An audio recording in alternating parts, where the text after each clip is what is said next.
welcome to my channel. Jangan lupa subscribe ya.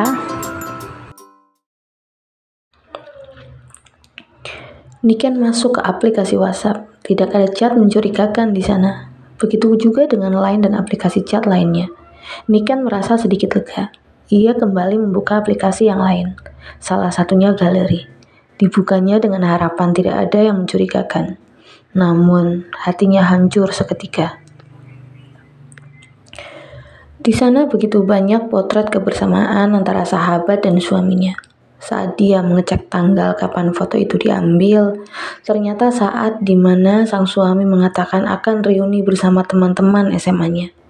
Beruntung, wanita itu masih bisa menguasai diri. Ia akan mencari tahu sendiri ada hubungan apa di antara mereka. Diletakkannya lagi ponsel itu di tempat semula.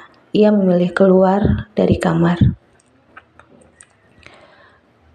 Niken masuk ke kamar tamu. Dikuncinya ruangan itu. Ia menjatuhkan diri di ranjang. Tangisnya pecah, namun ia menutup wajahnya dengan bantal. Diingatnya kembali saat dulu Farhan menikahinya. Saat mereka memulai semuanya dari nol. Hingga saat dengan bodohnya ia mengenalkan Nadia pada Farhan dan membiarkan mereka dekat tanpa ada rasa curiga sedikit pun. Tuhan, beri aku kekuatan Tuhan.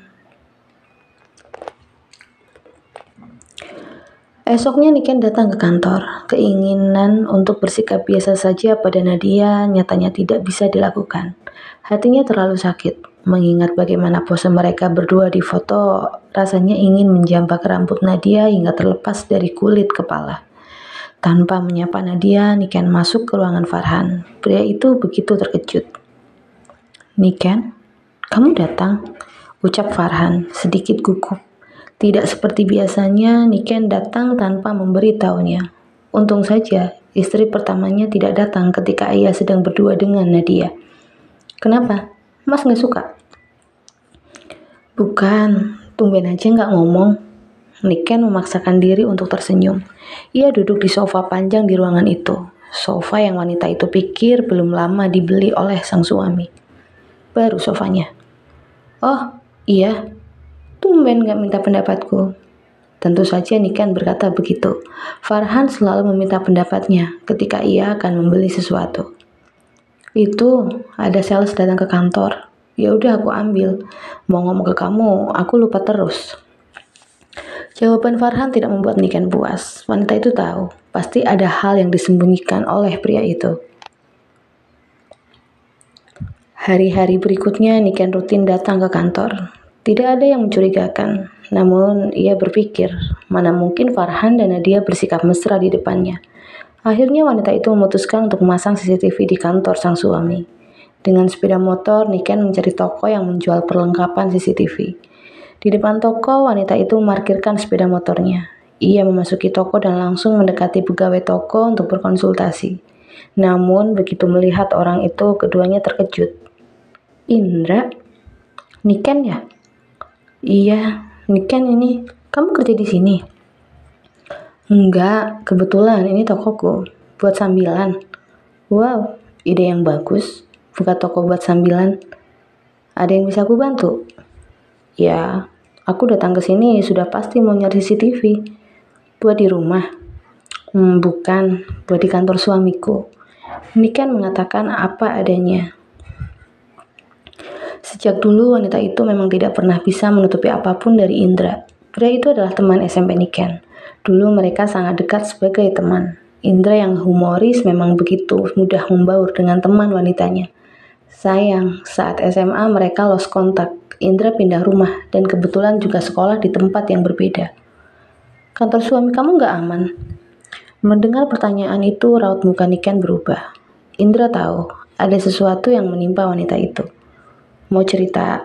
Kebetulan waktuku longgar. Coffee shop depan sepertinya nggak terlalu ramai." Indra menunjuk kedai kopi yang berada di seberang tokonya. "Boleh." Mereka pun berdua berjalan menuju kedai itu.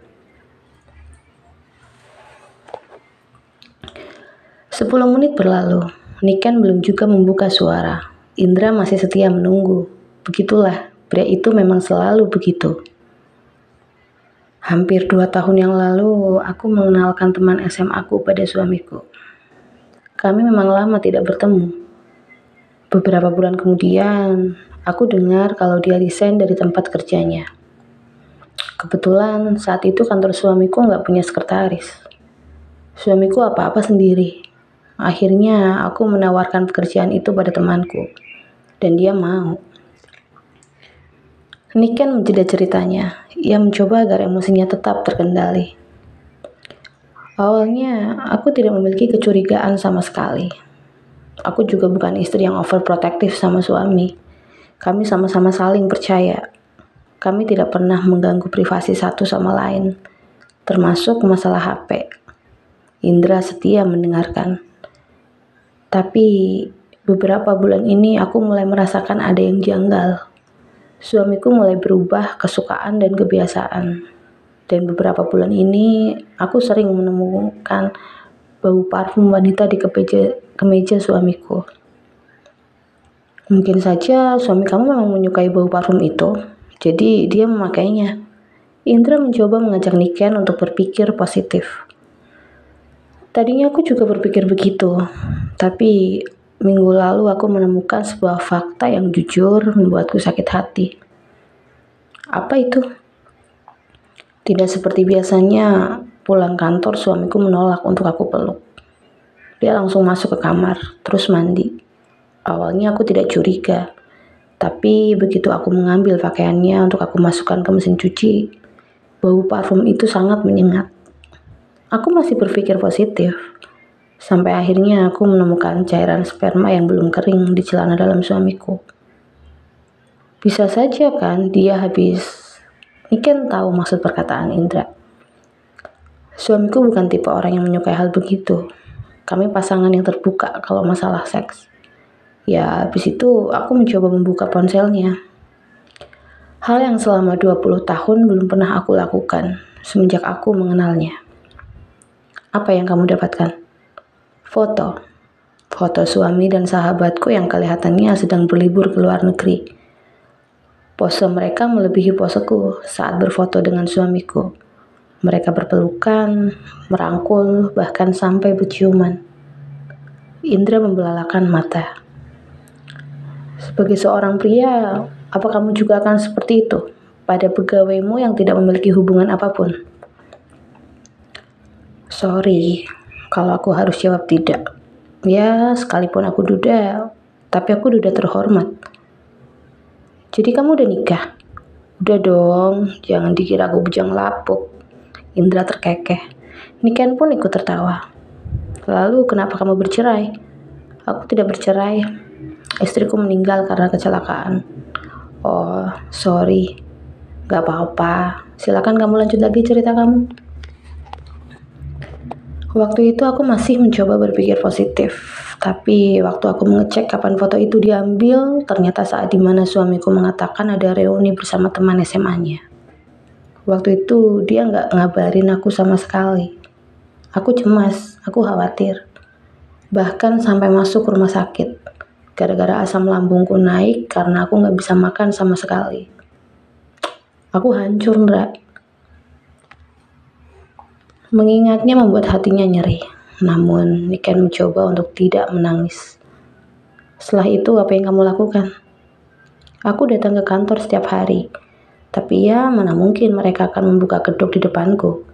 Karena itulah, aku ingin memasang CCTV tanpa sepengetahuan mereka. Apa kamu bisa membantuku? Ya, tentu saja. Kamu kasih alamat kantornya padaku. Kapan kantor tutup, biar kami bisa memasangnya secara diam-diam. Baiklah, ini nomor HP-ku. Indra menerima kertas yang berisi nomor ponsel Niken. Indra pun memberikan kartu nama kepada teman SMA-nya itu.